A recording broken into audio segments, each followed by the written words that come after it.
হযরত আলী পাটোয়ারী আপনি লিখেছেন, ঈদে মিলাদুন্নবী সাল্লাল্লাহু আলাইহি সাল্লাম উপলক্ষে জশ্নে জুলুসের উদযাপন করা শরীয়তে কতটুকু অনুমোদন রয়েছে? নবী করিম সাল্লাল্লাহু আলাইহি ওয়াসাল্লামের জন্মের দিবসটি ঠিক কোনটি, জন্মের তারিখটি ঠিক কোনটি, সেই তারিখটি কোনো হাদিসের কিতাবে বর্ণিত হয়নি। বিশুদ্ধ তো বটেই, এমনকি কোনো দুর্বল সূত্রে বর্ণিত হাদিসেও কিন্তু বর্ণিত হয়নি।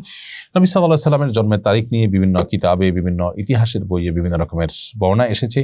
12 রবিউল আউয়াল এই দিবসটি নবী সাল্লাল্লাহু আলাইহি সাল্লামের জন্মদিবস বলে যেমন অনেকগুলো বর্ণনা রয়েছে, অনেক ইতিহাসবিদদের উক্তি রয়েছে। আবার রবিউল আউয়ালের 9 তারিখ, 8 তারিখ বা অন্যান্য দিবসগুলোতেও নবী সাল্লাল্লাহু আলাইহি সাল্লামের জন্মের তারিখ হিসাবে অনেক ইতিহাসবিদরা মতামত উল্লেখ করেছেন।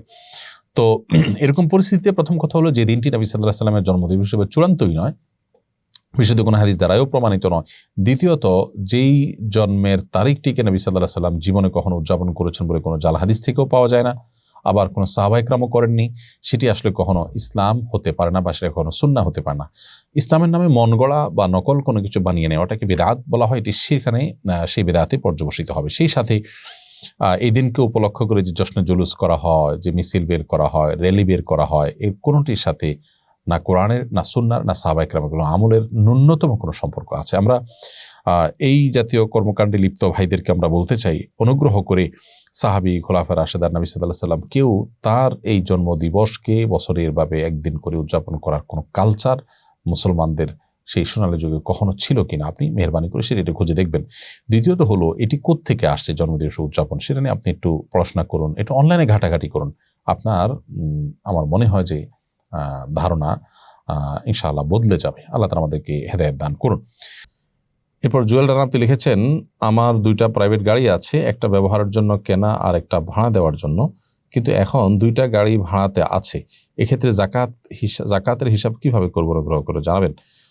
ভাই জুয়েল রানা, আপনার যে 2টা গাড়ি আছে, সেই 2টা গাড়ির ব্যবহারেরটা হোক আর ভাড়া দেওয়ারটা হোক, কোনোটারই কিন্তু আপনাকে জাকাত দিতে হবে না। যেটা ভাড়ায় দিচ্ছেন সেটার ভাড়ার যে টাকা, সেটা যদি জমে জাকাত দেওয়ার মতো হয়, তাহলে সেক্ষেত্রে তখন সেটার উপর জাকাত আসবে। কিন্তু গাড়ির যে মূলধন বা গাড়ির যে মূল্য, সেটার উপরে কিন্তু জাকাত আসবে না। আফরিন জাহান লিখেছেন, আমার বাসায় প্রচুর পিঁপড়া, বিশেষ করে রান্নাঘরে কাজের সময় পিঁপড়া কামড়ায় বলে অনেক পিঁপড়া মেরে ফেলি, এতে কোনো গুনাহ হবে কিনা?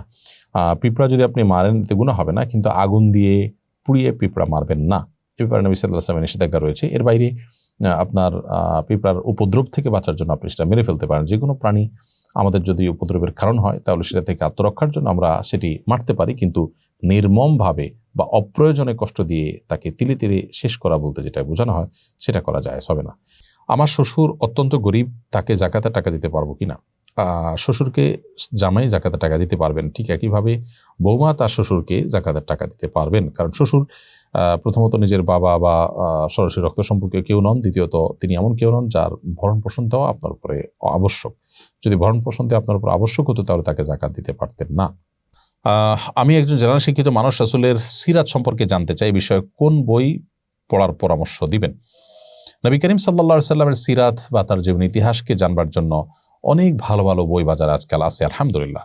সৈয়দ আবুল হাসান আলী নদভী, সৈয়দ আবুল হাসান আলী নদভী রহমতুল্লাহ আলাইহির নবী রহমত বইটি আপনি যেমন পড়তে পারেন।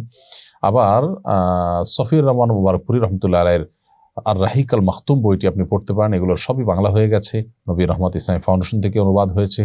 আর রাহিকুল মাখতুম এটা বিভিন্ন প্রকাশনী থেকে ছাপানো হয়েছে, যেটা ভালো আপনি দেখবেন।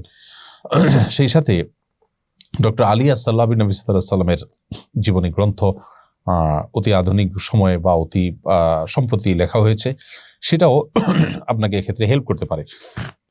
এর বাইরে ইদ্রিস কান্দলবী রহমতুল্লাহ আলাইহির সিরাত মুস্তাফা, সেটি আপনি পড়তে পারেন। আর অনেকগুলো ভালো ভালো এবং অথেন্টিক বই আছে, যেগুলো নবী সাল্লাল্লাহু আলাইহি সাল্লামের সিরাত সম্পর্কে জানতে আপনাকে সাহায্য করবে। তবে এক্ষেত্রে কয়েকটা বই যদি আপনি পড়েন, সবচেয়ে বেশি উপকৃত হবেন এবং আপনার ভালো লাগা কাজ করবে ইনশাআল্লাহ তাআলা।